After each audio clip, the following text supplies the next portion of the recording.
Hospital నుంచి గుడికెళ్ళరా అన్నాను. వెళ్ళాడు, వచ్చాడు.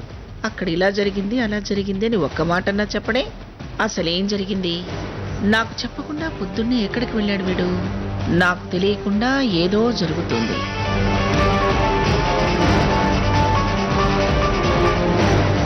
హలో, మంగమ్మ గారేనండి? అవును. ఏమిటి ఇవాళ మీ మనవడు గుళ్ళో రుద్రాభిషేకం చేస్తున్నాడు?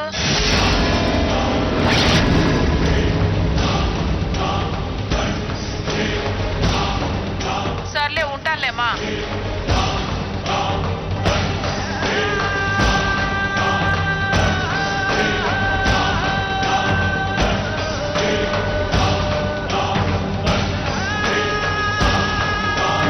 సాకేత్, చాలా దూరం వెళ్ళిపోయావురా. చెప్తాను. సాకేత్, ఎక్కడికి వెళ్ళొస్తున్నావురా?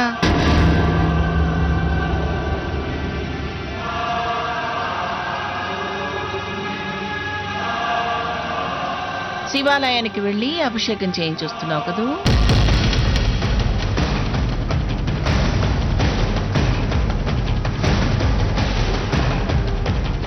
అవును, నీకు ఈ పూజలు అభిషేకాలు చేయించాలనే ఆలోచన ఎప్పటి నుంచి మొదలైంది? బిజినెస్ లో బిజీగా ఉండేవాడివి. భక్తి మార్గంలోకి ఎప్పుడు అడుగు పెట్టావు నాన్న? నాతో పాటు ఎప్పుడైనా గుడికి రా నాన్న అంటే మొహం అదోలా పెట్టేవాడివి. నీకు నువ్వే తెల్లవారుజామున గుడికి వెళ్ళటం, రుద్రాభిషేకాలు చేయించడం నాకు చాలా ఆశ్చర్యంగా ఉందిరా.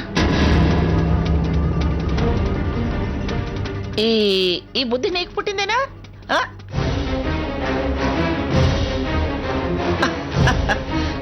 నాకు నమ్మబుద్ధి కావటం లేదు.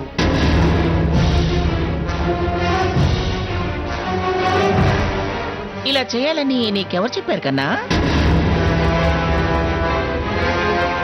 భగవంతుడు కల్లో కనబడి చెప్పాడు. అభిషేకం చేసి రావడం నేరం అన్నట్టు అట్లా మాట్లాడతావేంటి మంగ? ఇన్నేళ్ళొచ్చినా ఈ వయసులో మీకు రాని కల ఈ వయసులో వాడికి రావటం ఏంటని అడుగుతున్నాను. మీకేమైనా అభ్యంతరమా? నాకేం అభ్యంతరం లేదు. అయిన దాంట్లో కాని దాంట్లో తలదూరిస్తే బుర్ర బద్దలయ్యేది నీకే. అది బద్దలైతే నువ్వు పడే ఇబ్బంది తలుచుకుని నేను బాధపడుతున్నాను. అంత బాధపడాల్సిన అవసరం లేదు, కానీ సమాధానం వాడిని చెప్పనివ్వండి. నన్ను తలదూర్చొద్దని చెప్పి వాడికన్నా ముందు మీరెందుకు సమాధానం చెప్తున్నారు? నువ్వు చెప్పరా కన్నా? సీత మొక్కుకున్నానని రమ్మంది గ్రాని. అది నేను అదే అనుకున్నాను. అత్తగారు అల్లుడు తలనీలాలు మొక్కుకున్నట్టు తన మొక్కుబడి చెల్లించడానికి నిన్ను రమ్మంటమేమిట్రా? నీతో రుద్రాభిషేకాలు చేయించడం ఏమిటి? లక్ష్మి, ఒకసారి సీతకు ఫోన్ కలిపివు. వివరంగా తెలుసుకుంటే గానీ నా మనసుకు తృప్తిగా ఉండదు. వాడు చెప్పాడుగా, ఇంకా అమ్మాయికి ఫోన్ చేసి నువ్వు తెలుసుకునే వివరాలు ఏంటి మంగ? వాళ్ళు నిశ్చితార్థం అయిన వాళ్ళు, రేపో మాపో పెళ్లి చేసుకోబోయేవాళ్ళు. ఆ అమ్మాయికి వచ్చిన ఆపద తెలుసు కదా. గండం గడిచి తండ్రి బయటపడ్డాడు. అభిషేకం చేయిస్తానని మొక్కుకుందేమో. ఇంకా ఏంటి నీకు కావలసిన వివరాలు? చూడండి, అభిషేకం దేవుడికి చేస్తే మనం కాదు తడవాల్సింది. ఆపద మనదైతే మొక్కు మరొకరు తీర్చకూడదు. వాడేమన్నా పరాయివాడా సీతకి? మూడు ముళ్ళ బంధం పడేంత వరకు పరాయివాడే. భార్యాభర్తలుగా కలిసి చేశారు. ఓహో, ఇప్పుడు వచ్చారు కరెక్ట్ పాయింట్కి. ఆ వివరమే నేను తెలుసుకోవాలనుకుంటున్నాను. అలా చేస్తే తప్పే కదా? ఇప్పుడు సీత క్లాస్ తీసుకుంటే గానీ మీకు తృప్తిగా ఉండదన్నమాట. ఏమిటే ఫోన్ కలిపివ్వమంటే అలా నిలబడి చూస్తున్నావు? కలిపావు కలిపావు.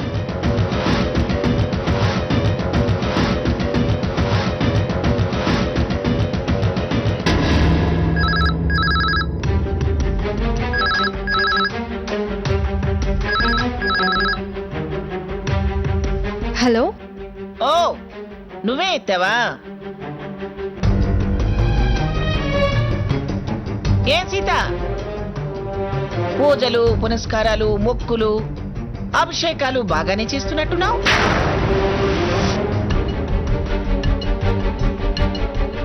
అమ్మమ్మ గారు. ఆ, అమ్మమ్మ గారినే మాట్లాడుతున్నా. ఏ ఇలా మొక్కుకున్నానని నాతో ఒక మాట చెప్తే వద్దంటాననుకున్నావా? కాదంటాననుకున్నావా? పెద్దవాళ్ళు తప్పుని తప్పు అంటారు గాని తప్పు కాని దాన్ని తప్పు అని అనరు. అది చూడు సీత, తప్పుని సమర్థించుకోవడానికి అది ఇది ఇది అది అని ఏదో సమర్థించాలని ప్రయత్నించుకో. మొక్కు పేరు చెప్పి నీ హక్కుని నాకు తెలియచేయాలనుకుంటున్నావా?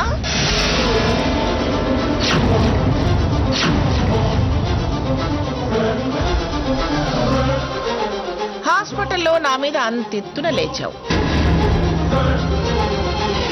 తర్వాత నేను చేసిన సాయానికి కాళ్ళు పట్టుకుని కన్నీళ్లు పెట్టుకున్నావు. గండాలన్నీ గట్టెక్కిన తర్వాత నా మాటలకి నీ చేతులతో సమాధానం చెప్పడానికి సాకేతును తీసుకుని నువ్వెంత నీ లెక్కెంత అని గుడికెళ్ళి పూజలు చేయించుకుంటున్నావు. అయ్యో, నాకు అలాంటి ఉద్దేశం ఏం లేదమ్మమ్మ గారు. లేదని మాటలు చెప్తున్నా, చేతలు అసలు విషయం స్పష్టంగా తెలియచేస్తున్నాయి.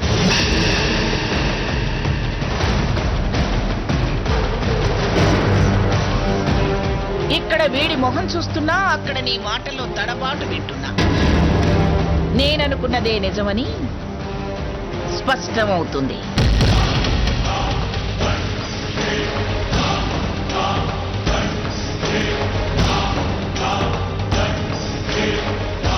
సాకేత్ పక్కనే ఉన్నాడా?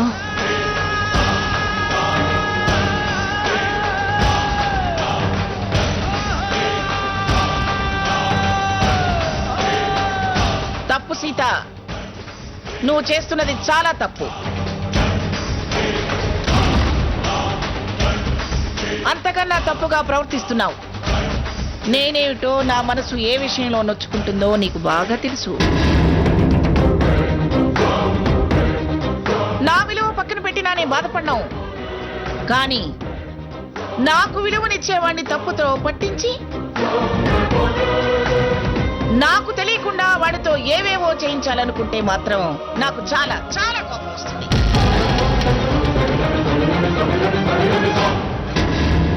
ఇంతకీ అభిషేకం వాడు ఒక్కడి చేత చేయించావా, ఇద్దరు కలిసి చేశారా? ఇప్పుడు తప్పించుకోవడానికి అబద్ధం చెప్పినా రేపు నిజం దాగదు సీత. తప్పని తెలిస్తే నాకు కోపం తెప్పించిందని అవుతావు. నిజం చెప్పు.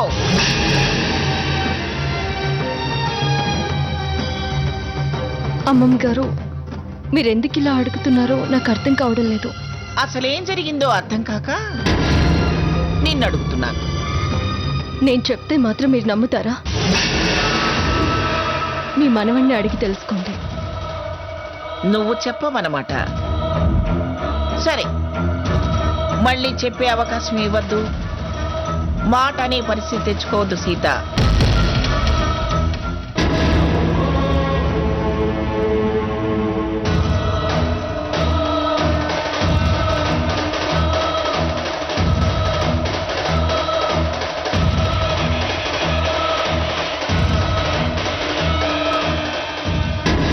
ఏంటి గ్రాని, సీత ఏం తప్పు చేసిందని అలా మాట్లాడావు?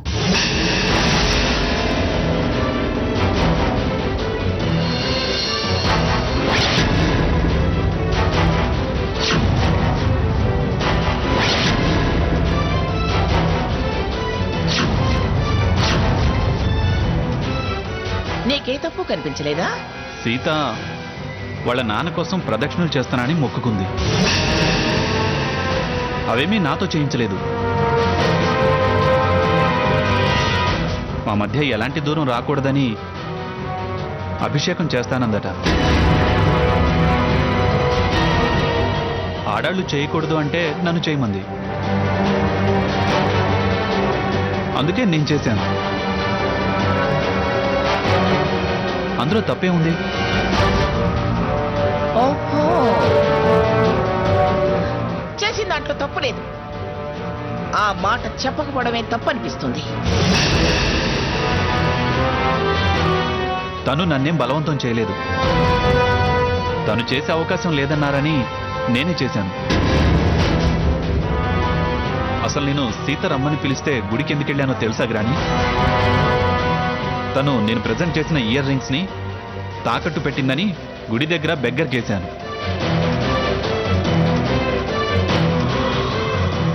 అందుకు తను చాలా హర్ట్ అయింది. నాకే చాలా బాధ అనిపించింది. అందుకే ఇవాళ వెళ్ళాను. నువ్వు అపార్థం చేసుకున్నావు గ్రాని. అయ్యో కన్నా, నేను అంత దూరం ఆలోచించలేదురా. నేను మీ మంచి కోరేదాన్ని. అలా చేస్తే తప్పే లేదు. అలా అంటే తను బాధపడదా? తను బాధపడ్డం నాకు ఇష్టం ఉండదు గ్రాని.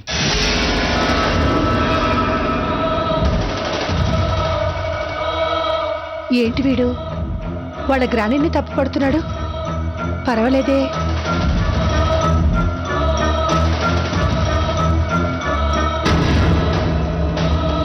సాకేత్, సీత గుప్పెట్లోకి వెళ్ళిపోతున్నావురా. దాని గుప్పెట తెరిపిస్తా. మళ్ళీ నిన్ను నా మాట దాటి అటువైపు తొంగి చూడకుండా చేస్తా.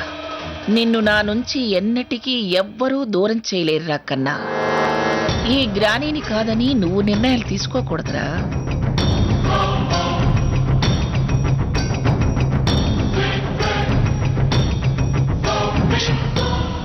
ఏమే, నేను నా మనవడు మా బాధ్యతలు మేము నిర్వర్తించాం. మీ వియ్యంకులు గారు హాస్పిటల్లో ఉన్నప్పుడు ఎలాగో వెళ్ళి చూడలేదు. ఇంటికి వచ్చేస్తాడు కదా, కనీసం వెళ్ళి చూడాలని ధ్యాస లేదా మీకు? వెళ్ళి పలకరించరండి అమ్మా, అది మీ బాధ్యత.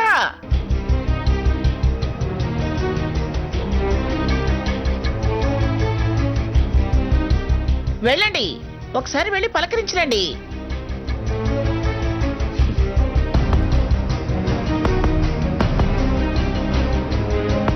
మంగా, నీకు పిచ్చి బాగా తలకెక్కినట్టుందే.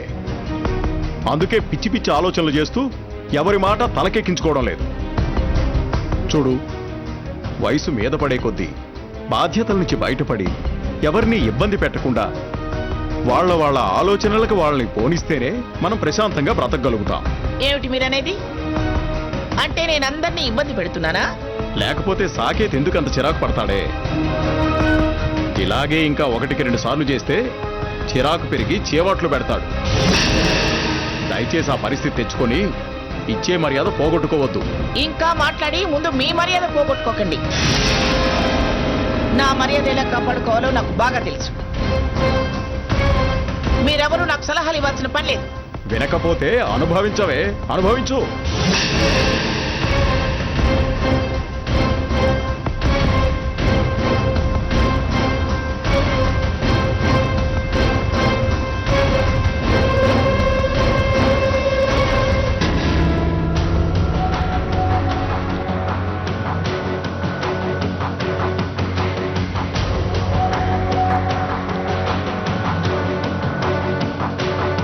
చూసారండి, మీ అమ్మ బయటపడి పలచపడటం దేనికని ప్లేట్ ఫిరాయించింది. ఇది మనకేమైనా కొత్త? అయినా వాళ్ళు ఈ మార్పే కదా మనం కోరుకుంది.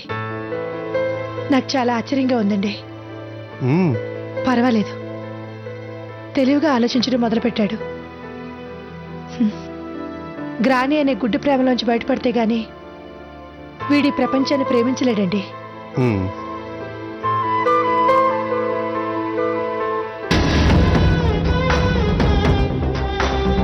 గండాలన్నీ గట్టెక్కిన తర్వాత నా మాటలకి నీ చేతులతో సమాధానం చెప్పడానికి సాకేతులు తీసుకుని నువ్వెంత, నీ లెక్కెంత అని గుడికెళ్ళి పూజలు చేయించుకుంటున్నావు.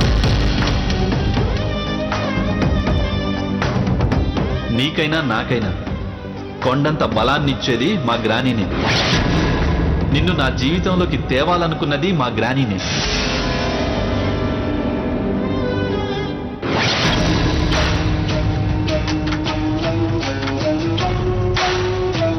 అలా అంటే తను బాధపడదా? తను బాధపడడం నాకు ఇష్టం ఉండదు గ్రాని. తను బాధపడడం నాకు ఇష్టం ఉండదు గ్రాని. తను బాధపడడం నాకు ఇష్టం ఉండదు గ్రాని. సీత ఏం తప్పు చేసిందని అలా మాట్లాడావు? సీత ఏం తప్పు చేసిందని అలా మాట్లాడావు? సీత ఏం తప్పు చేసిందని అలా మాట్లాడావు?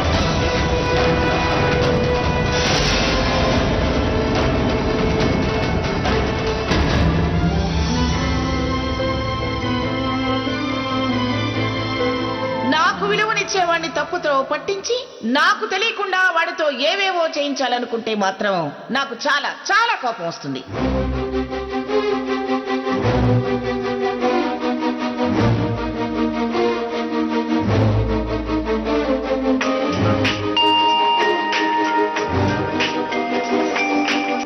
హలో, ఎంత చెప్పినా మీలో మార్పు రాదా? నేనున్న సిచ్యువేషన్ లో మోరల్ సపోర్ట్ కావాలని ఎంత రిక్వెస్ట్ చేసినా అర్థం చేసుకోరా? అభిషేకానికి ముందుకొచ్చారని సంతోషపడ్డాను, కానీ అమ్మమ్మ గారు అన్నని మాటలు నన్ను అంటుంటే ముందుకొచ్చి అలా కాదు ఇలా అని మీ గ్రానితో అనలేకపోయినా ఫీల్ అవ్వక సీత అని ఫోన్ చేయాలనిపించలేదా? What do you mean? నా మనసులో ఏమీ దాచుకోకుండా గుళ్ళో అన్ని ఓపెన్ అయి చెప్పాను, కానీ మీ మౌనం ఎందుకో నాకు అర్థం కావడం లేదు. కలిసి బ్రతకాల్సిన వాళ్ళం, అర్థం చేసుకో సాకేత్. ఇంతకు మించి నేను ఇంకేం చెప్పలేను.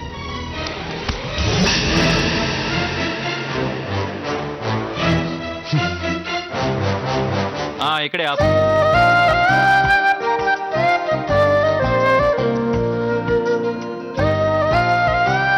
ఇదిగో